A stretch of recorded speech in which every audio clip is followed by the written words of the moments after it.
Bendiciones con todos. Tema 39. Las verdades de la palabra de Dios. Hoy, el primer sello. Y utilizamos Apocalipsis capítulo 6, versículos 1 al 2. Y pongamos mucha atención. Vi cuando el Cordero abrió uno de los 7 sellos y oí a uno de los 4 seres vivientes que decía, como con voz de trueno, ven. Miré, y he aquí un caballo blanco, y el que estaba montado en él tenía un arco. Se le dio una corona y salió conquistando y para conquistar.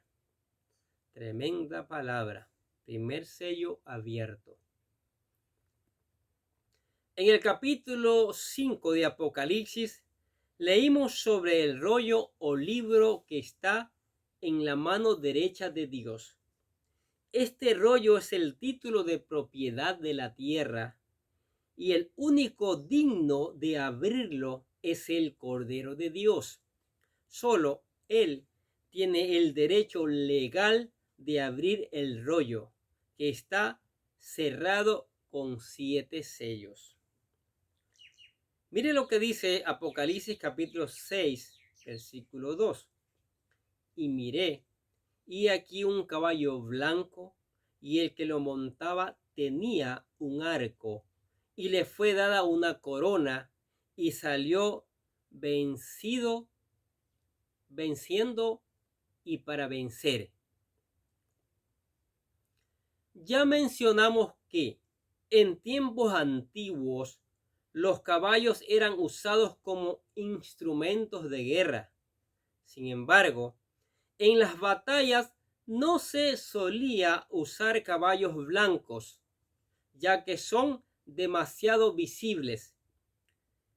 Preferían usar caballos negros o cafés que pasaban más desapercibidos. El caballo blanco se reservaba para el jefe del ejército y éste lo montaba cuando regresaba a casa luego de una victoria, como parte de una marcha triunfal. Pero si no ganaban, no montaba el caballo blanco. Al final de Apocalipsis, veremos que Jesús se presenta en caballo blanco aún antes de pelear, porque él ya venció. Mire, escuchemos Apocalipsis capítulo 19, versículo del 11 al 16. Mucha atención. Y vi el cielo abierto, y aquí un caballo blanco, y el que lo montaba se llamaba Fiel y Verdadero, y con justicia juzga y hace la guerra. Sus ojos son una llama de fuego, y sobre su cabeza hay muchas diademas, y tiene un nombre escrito que nadie conoce sino él. Y está vestido de un manto empapado en sangre, y su nombre es el Verbo de Dios. Y los ejércitos que están en los cielos, vestidos de lino fino, blanco y limpio, le seguían sobre caballos blancos. De su boca sale una espada afilada para herir con ella a las naciones, y las regirá con vara de hierro. Y él pisa el lagar del vino del furor de la ira de Dios Todopoderoso. Y en su manto y en su muslo tiene un nombre escrito que dice: Rey de Reyes y Señor de Señores. Pero antes que Jesús venga, escuche, hará su aparición otro que dará la impresión de ser el Mesías, pero no lo es. Ese es el anticristo. Jesús hizo mención de esto en su discurso sobre las señales previas a su venida en los últimos tiempos. Escuchemos lo que dice Mateo capítulo 24, versículos del 4 al 8. Respondiendo Jesús les dijo: mirad que nadie os engañe, porque vendrán muchos en mi nombre diciendo: yo soy el Cristo, y a muchos engañarán, y oiréis de guerras y rumores de guerra.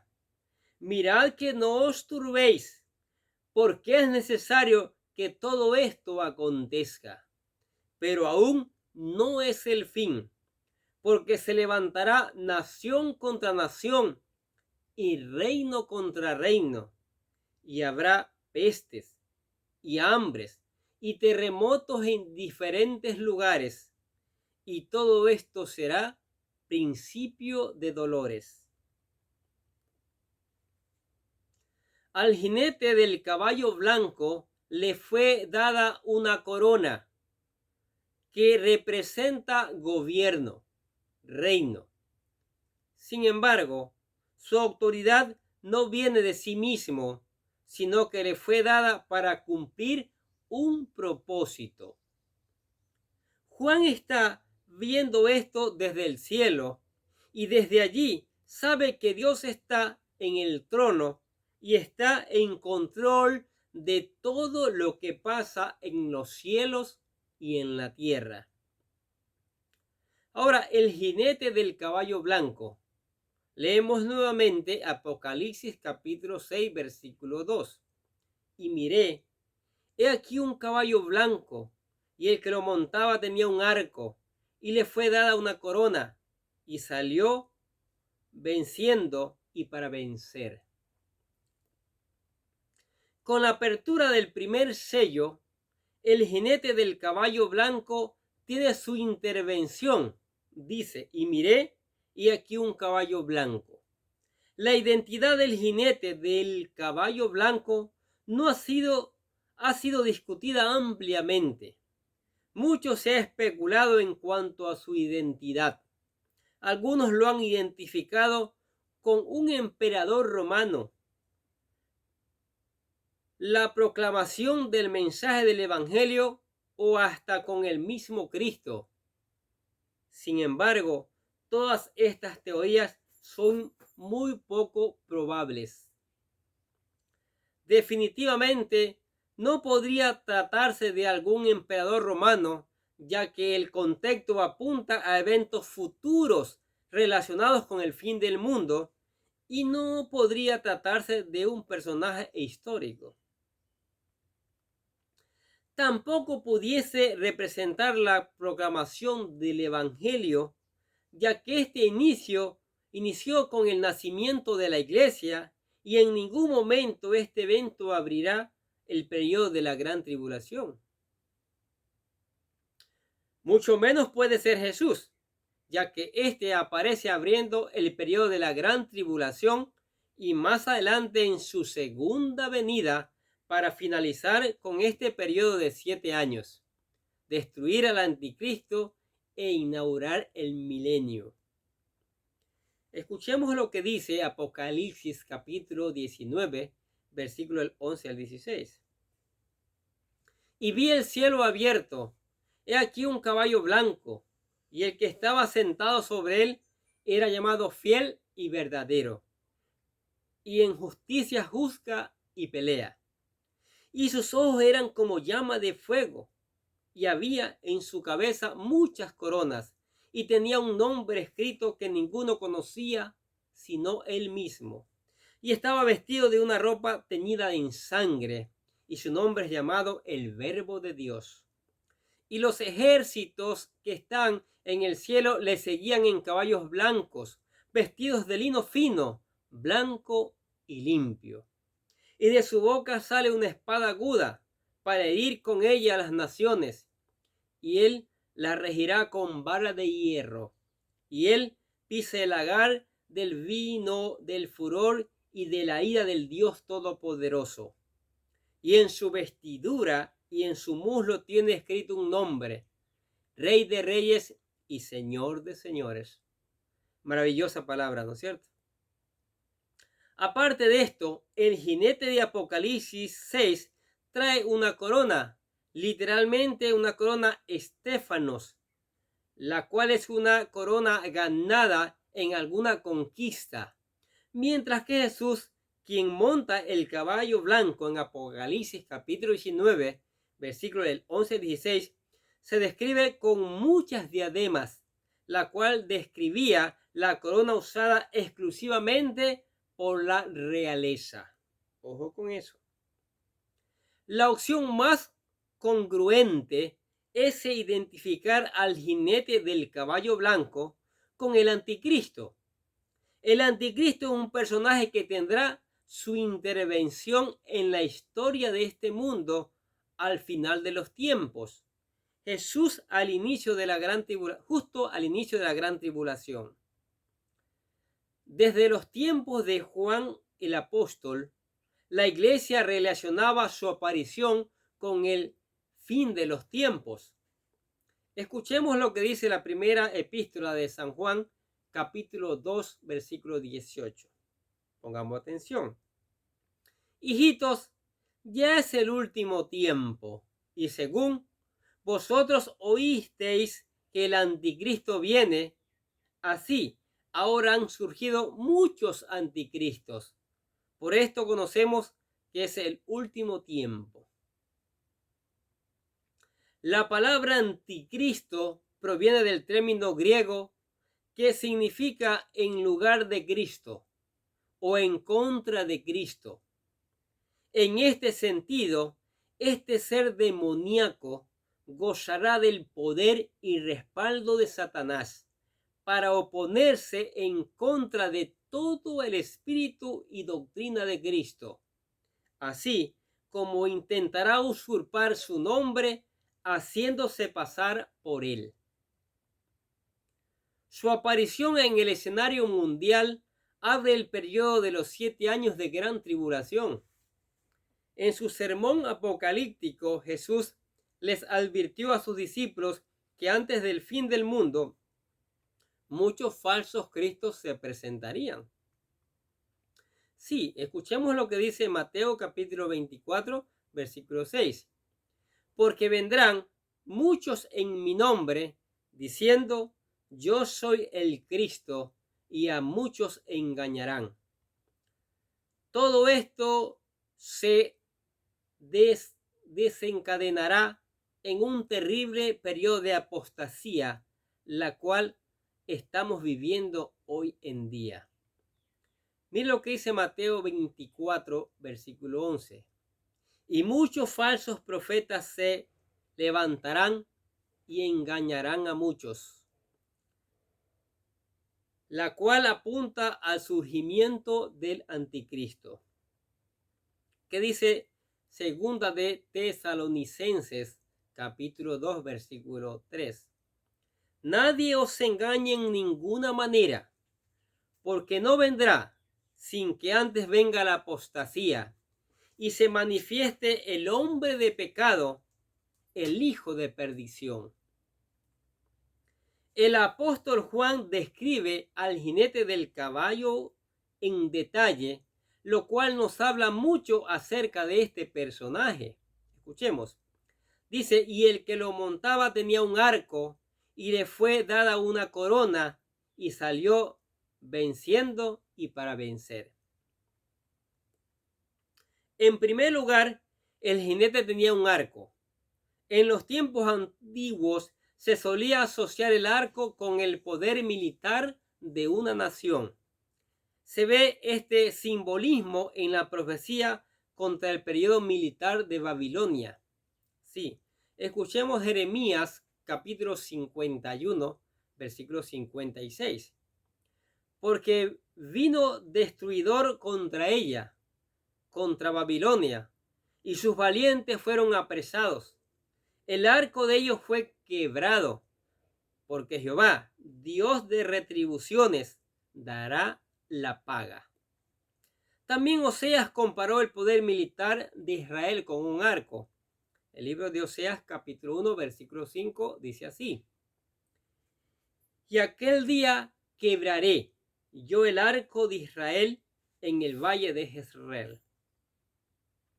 Por tanto, este personaje representa al anticristo. Tendrá sobre sí el poder militar a sus órdenes. Además de esto, se describe con una corona, la cual representa el poder de reinar o gobernar sobre las naciones. No cabe duda que el anticristo tendrá el poder ejecutivo y militar a su favor, razón por la cual se le otorga una corona, y además de eso será victorioso en todas sus batallas, ya que salió venciendo y para vencer. Increíble, ¿no? Esto significa que su periodo se extenderá sobre todo el mundo, tal y como lo describe más adelante el mismo libro de Apocalipsis, siendo considerado por muchos como un gran líder político que a través de su carisma traerá una paz ficticia a este mundo, a tal punto de que muchos opinan que no necesitará ninguna batalla para someter al mundo a su gobierno, ya que el mismo versículo lo describe con un arco, pero no dice que lance alguna flecha. Definitivamente este personaje tendrá un poder demoníaco que engañará a los habitantes de esta tierra que se negaren creer a la verdad, o sea, creer en el Señor Jesucristo. Ojo con eso. Mire lo que dice segundo de Tesalonicenses, capítulo 2, versículo del 9 al 12. Inicuo, cuyo advenimiento es por obra de Satanás, con gran poder y señales y prodigios mentirosos, y con todo engaño de iniquidad para los que se pierden, por cuanto no recibieron el amor de la verdad para ser salvos. Por esto Dios les envía un poder engañoso, para que crean en la mentira, a fin de que sean condenados todos los que no creyeron a la verdad, sino que se complacieron en la injusticia. Póngale atención a esa palabra. Es a los que no creyeron, es a los que rechazaron a Jesucristo. Por tanto, la gran tribulación iniciará con la aparición del anticristo. Este personaje ungido por el mismo Satanás, quien engañará a todo el mundo y tendrá un increíble poder político y militar. ¿Qué les parece estas verdades de la palabra de Dios? Este primer sello, cuando se abre, ¿qué sucede? Sale un caballo y allí montado el anticristo, que va a engañar ¿a quiénes? A los que rechacen a Jesucristo, a los que no están en la verdad, a los que no han venido a Cristo. Va a ser cosa grave para ellos. Mire, los va a seducir, los va a engañar, va a gobernar a ellos con mentiras, ¿sí? Va a mezclar tal vez la palabra de Dios con palabras de mentira, así como Satanás engañó a Eva y a Adán allá en el paraíso y los hizo caer, ¿sí? Entonces, ¿qué tenemos que hacer? ¿Qué hay que hacer? Venir a Cristo. Lo hemos dicho, lo vamos a seguir diciendo, venir a Cristo, ¿sí? Llenarse del conocimiento de la palabra, estar lleno de la palabra para cuando vengan estos tiempos, si nos llega a tocar, podamos decir, escrito está, como dijo el Señor Jesucristo cuando fue tentado. Entonces, para venir a Cristo, proponemos la oración de fe, esa oración que nos trae a Jesucristo. Esa oración donde reconocemos que Jesús es nuestro Señor y Salvador, que Jesús derramó su sangre para limpiarnos de pecado, que Jesús nos abre el camino para llevarnos a la vida eterna. Haga por favor esa oración. Es necesario hacerla. Si no quiere hacer el modelo que tenemos acá, haga una con sus propias palabras, pero hágala. La que proponemos dice así: querido Dios, sé que soy un pecador y que nada de lo que hago puede hacerme ganar el cielo o la vida eterna. Creo que Jesús murió por mí derramando su sangre para lavarme todos mis pecados, para ser redimido, y que se levantó de la tumba al tercer día. Ahora mismo lo recibo como mi Salvador personal, confiando solamente en Él como mi único camino al cielo. Señor Jesús, séllame con tu Espíritu Santo y escribe mi nombre en el libro de la vida. Y decimos: gracias, amado Padre Celestial, por regalarme la vida eterna. Y decimos amén, porque amén quiere decir así sea, ¿no es cierto? Entonces, ¿hizo la oración? Claro que sí, ¿no es cierto? Se convirtió ahora sí en un verdadero hijo de Dios, ¿sí? Ahora necesita crecer. Seguramente necesita un discipulado, bases bíblicas para que afirme su fe. Si necesita de nuestra ayuda, estamos disponibles. Daremos un tiempo para hacerlo, ¿sí? Escríbanos allí en el canal, escríbanos y hablaremos, ¿sí? Le ayudaremos en la medida de la sabiduría del Señor a que usted pueda crecer y prepararse para mañana ir caminando hacia la eternidad, el cielo maravilloso que lo vamos a describir más adelante en esta serie de Apocalipsis. Amén. ¿Qué les parece si oramos? Padre, te damos gracias por tu palabra, maravillosa, mi Dios, maravillosa, ¿sí? Nos damos cuenta que leyendo rápido suena como algo horrible, ¿no es cierto? Y así dicen muchas personas. Pero cuando la vamos despacio, analizamos, cuando nos dejamos llevar por ella con la unción del Espíritu Santo, nos damos cuenta que es una palabra fiel y verdadera. Es una palabra de promesa. Es una palabra de cumplimiento. Es una palabra de castigo para aquellos que te han rechazado, Señor. Y Padre, que oramos que, dándote gracias, mi Dios, oramos que el Espíritu Santo haga germinar esta palabra en cada uno de los oyentes, mi Dios. Que los oyentes, que tu Espíritu Santo haga germinar esta palabra, Señor, y vengan a ti. Te reconozcan como el único y suficiente Salvador, como el Señor de señores y el Rey de reyes, tal como lo dice el libro de Apocalipsis. Te damos gracias por tu amor, por tu misericordia. Gracias por la iglesia. Pedimos que la edifiques con el poder de tu Espíritu Santo y tu palabra. Te damos gracias por la familia y también pedimos que la edifiques con el poder de tu Espíritu Santo y la palabra. Y no permitas que nadie se meta con la familia que tú creaste. Y oramos por los amigos, por los discípulos, por los compañeros de trabajo, por todos aquellos que escuchan la palabra, tu palabra, Señor. Que tu Espíritu Santo la haga germinar en cada uno de nosotros, Señor, y te decimos que te amamos porque tú nos amaste primero, aunque no merecíamos, pero tu amor sobrepasa el infinito y eso es maravilloso. Oramos en el nombre de Jesús. Oramos deseándoles que tengan un día lleno de bendiciones. Y les pedimos por favor que reenvíen esta palabra. Es muy fácil, oye. De unos minutos y mándele a su papá, a su mamá, si los tiene, a sus hermanos, a sus compañeros de trabajo. Seguro que tiene muchos contactos. Dios le va a bendecir por esa labor. Y suscríbase y haga que las personas que usted se reenvía también se suscriban, porque allí puedan entrar y salir del canal, pueden escuchar y volver a escuchar, reforzar. Y eso es importante. ¿Sí? Les deseamos que tengan un día lleno de bendiciones.